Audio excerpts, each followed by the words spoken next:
From the beginning, as the pandemic began to cause shutdowns that caused massive loss of jobs, the White House has been concerned about one thing and one thing only when it comes to helping out the American people: that they don't get too much help.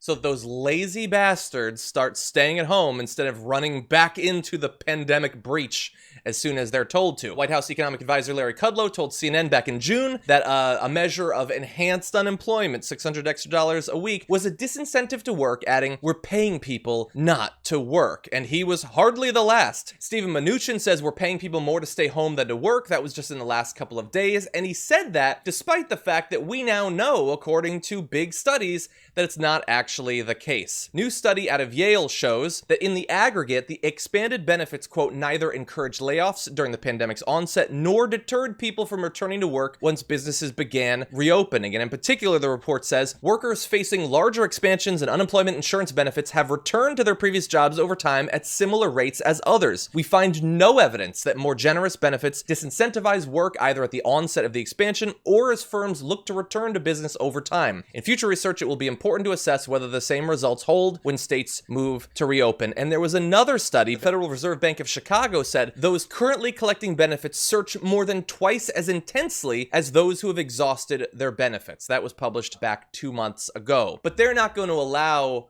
multiple studies to show that these enhanced unemployment benefits are not only necessary to keep people afloat, but also are not causing them to sit lazily at home playing their Xboxes.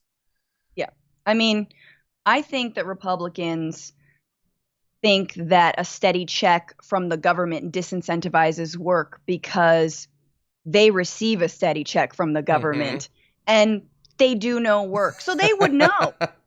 Yeah. All right. Like, the only time a government check disincentivizes work is when you're in Congress. We've all seen it.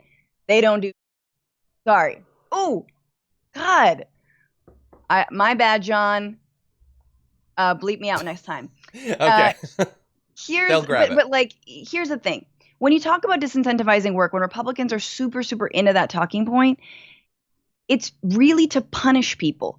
It's to completely impose their ideology that, once again, somehow we're to blame for our own problems. We're to blame for the virus, right? And so constantly, it's not that they actually believe that it's disincentivizing work. It's that they believe that you should feel bad and you should believe that you're not working hard enough, that you're lazy, that you deserve everything, like eviction, like unemployment. You deserve all of this, right? Yeah. It's a cruelty. It's once again an ideology of cruelty. Exactly. Sorry for the S-bomb. No worries. We're gonna clean it up. Yeah, and as people are talking about in the chat, let's remind people that those who would like to get these enhanced unemployment benefits, again, for economic, catastrophe that they didn't cause, are taxpayers. And where does that money come from?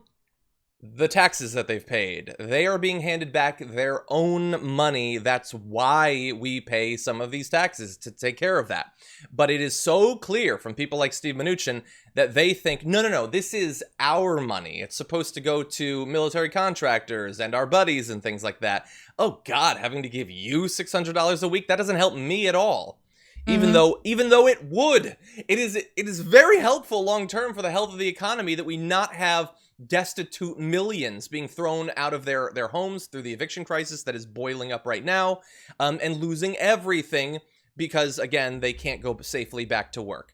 But that whole government thing is being buttressed by a long-standing, months-old push by Fox News to amplify the same message, with just recently a Fox News anchor saying that expiring unemployment benefits might cause people to actually go back to work. So the fact that our government took a 3-day weekend and allowed both the eviction crisis to kick off and the unemployment benefits to lapse, necessitating that even if they're renewed, it will take weeks for that to actually happen, is secretly a good thing because, again, studies be damned, this is necessary for people to finally get off their tookuses and get back to work, which we know is not true.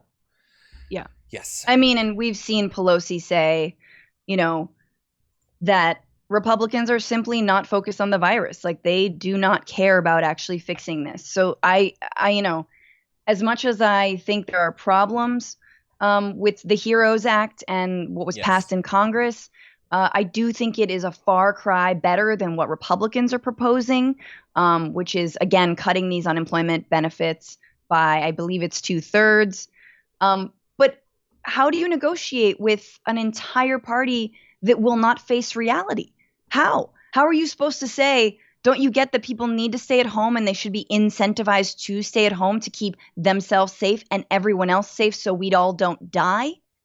Yeah. And they won't accept that. So, like, once again, capitalists don't value your life. They don't value your labor. And here is the proof. Yep, and we're seeing it every day. They're still it's 1:30 Eastern time. They're still on break over the weekend. In a half an hour, they'll finally return because it wasn't enough that they had a 3-day weekend. They also sort of got an extra half day on Monday. And we can look forward to talking all week on the show about the arguments back and forth to maybe start the process where people will get unemployment yet again, as every day more and more people lose their jobs. And if you are unemployed right now and you've been relying on this money, you're going to have a gap of literally weeks at the best, in the best case scenario, before you finally get those again. Absolute disaster, didn't have to happen, but that is, after all, the theme of 2020.